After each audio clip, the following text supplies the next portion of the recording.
Tanium. Good over evil. Fighters are people.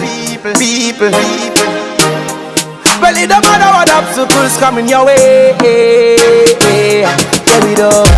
Oh no, watch your place right now. Things are get trade right now. The place I get raid right now. So the things set away. Oh no, see the place right now. Some say the government a play right now. Place I get trade right now. See the things set away. Get it up. Some say they care for the youths them. Cause the youths are the future. Be careful of what you teach them. Don't turn them in no vulture. You saw the place them one way. No envy and hatred. Man I move like them a sick. Spiritual wickedness I am no places. Need more love in the world right now. Show more love to the youth right now. We don't want no more gunman. Full up a love gun with the war now. Don't know see the place right now. Things are get trade right now. The place I get raid right now. So the things set away. Don't know see the place right now. Some say the government. Yes, countryman. I am the brother of Mr. Robert Johnson, a gentleman that got shot in his back. And he's still currently locked up at the 100-man police station. So I'm going to share my experience with you regarding this case, particularly surrounding Indicom. Hence the case is going now. So the moment the witness reached out to me and showed me what going on to my brother, I said to him, if anything happens to my brother out there, with any trouble him catching or anything, my number, the first number I call. So lo and behold, I checked back my phone and realized there was a WhatsApp missed call on the very day of the incident, somewhere around after 8. The incident happened after 5. When me run the number, that call me, the missed WhatsApp call I get from the number, and I run the number upon call apps. A name come up with a picture of one Mr. Mark Thurston. Understand me? Further checks reveal that Mr. Mark Thurston worked for Indicom. You get me? So I call back the number. Mr. Mark Thurston, I know say him nobody a call me. So I said to him, there is a missed call from this number on such and such of date and such of time. He further said to me that it was a missed call, sorry. And I said, okay. So I said, to the witness now, so we need to report this to the police. He said, no, because the man don't declare him a police. The man shot Brian and back when he just come up and stick him up on the sidewalk. And stick him up and say police. And the man have some extra magazine on him clip, some military paraphernalia or something like that, some extra magazine and some gadgets on him belt on him waist, which indicate that he could be some law enforcement or paramilitary type of person. So alright, he said, we'll go to Indicom then. When we arrive at Indicom to make a report, one Miss Judith Jones take a report from me, but didn't take any report or statement from the witness, and told me that she will be going to the 100-man police to investigate. Give me a receipt that I did come make a report at Indicom at that date and that time. Lo and behold, some days after, I think about 7 days after, she called me and tell me over the phone that she went by the 100-man police and took a statement from her brother. And after that statement, she cannot disclose to me. But if I got a lawyer, she can disclose to the lawyer. And also told me that this was not a policeman who shot my brother in his back in PORTMORE. She also called the witness. Your friend already gave his statement previously to you, and told him that it was the police and that he should go and make a report to the police. Okay. Alright. Lo and behold, the witness did so, but he didn't go in to any normal police. He went to the police inspectorate branch to make a report because he still insists it was a policeman based on all that he has observed. So he went to the police inspectorate branch. I think they call it iProbe now these days, down on Duke Street, and make his statement to their report to them. They give him a copy and his receipt. However, they contact the 100-man police station also. They indicate one Constable Salman, Detective Constable Salman, the person who is in charge of the case, say he want to speak with him. So they take him in custody and take him to the 100-man police station. With the 100-man police station, Mr. Salman locked up the witness and took away his statement, locked him up for 3 weeks and put him on an ID parade. After which he got off because he didn't do nothing. So it's a failed ID parade and the gentleman couldn't point him out because I already give a statement of a different description of a person. So after 3 weeks, while in lockup though, the witness saw the same policeman in uniform now, that the gentleman in uniform that first shot my brother in his back. The same gentleman that shot my brother in his back, who did have on this extra magazine and his belt in his military paraphernalia. And identify him by name also as Mr. Sergeant Walters. Because now him see me in a uniform at this 100-man police station and realize the same man this when he shot my brother and fire shot after him too. Understand? So now when this beat the ID parade and we went back to Indicom, me and him. I go back to Miss Judith Jones to ask her how did she come by this information that it wasn't a licensed firearm, that it wasn't the police who shot my brother, but a licensed firearm holder. Immediately Miss Jones become very combative and defensive and become uncooperative and leave in the room and call some other people and stuff like that. He will separate the witness and me, put him in one room and put me in another room, and them I interrogate him and talk to me and them still not take a statement from him. Understand? And lo and behold, she tell me that she was instructed by her supervisor to not take any more statement from us in this matter. And that is the end of the matter. Send us away. So lo and behold, I began to start email the commissioner of Indicom, Mr. Hugh Faulkner, and correspond with him to and fro till he agreed to have a meeting with me.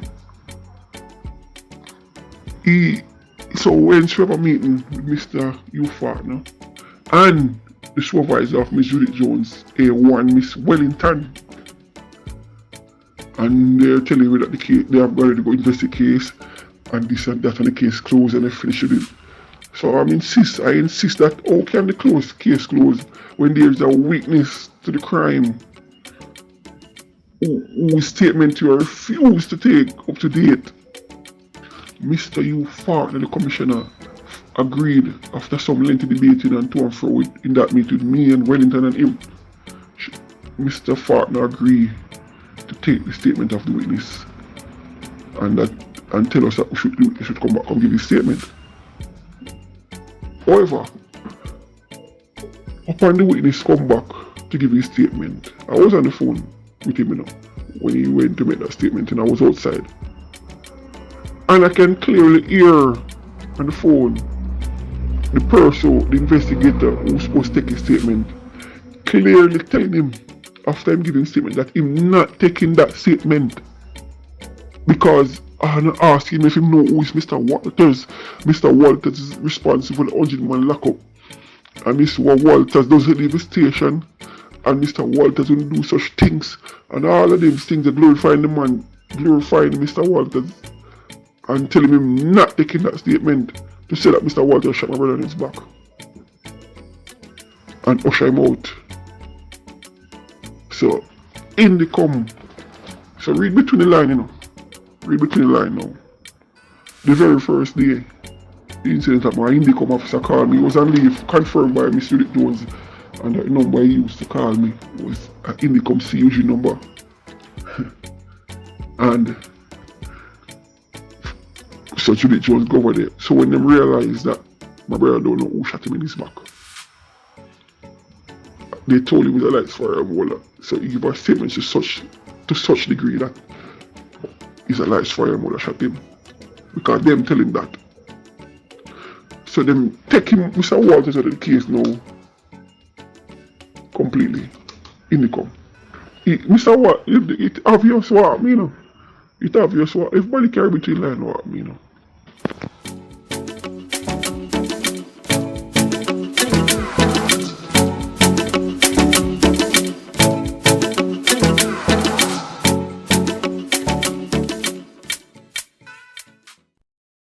Yes, countryman, so read between lines though. Anybody carry between lines. Everybody know what I want, because this witness tell where I'm going already. But me I show you how Indicom come up with thing now. Read between lines. The first day of the incident, a Indicom officer called me while on leave with the Indicom CUG phone and called my phone. Saying confirmed by Miss Judith Jones, another Indicom officer who know him. And so she'll contact him also. And she said she will investigate the matter and come and tell you now, say.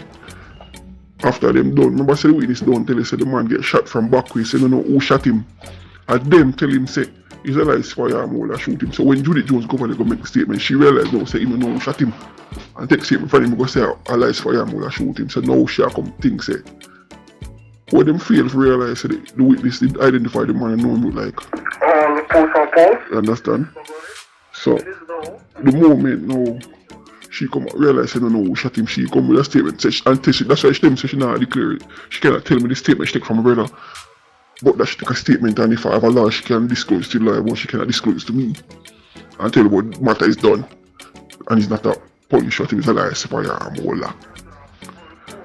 So when the witness get locked up now and realize and see the man in a lock up, see the policeman over the 100-man police station while still lock up and identify him by name.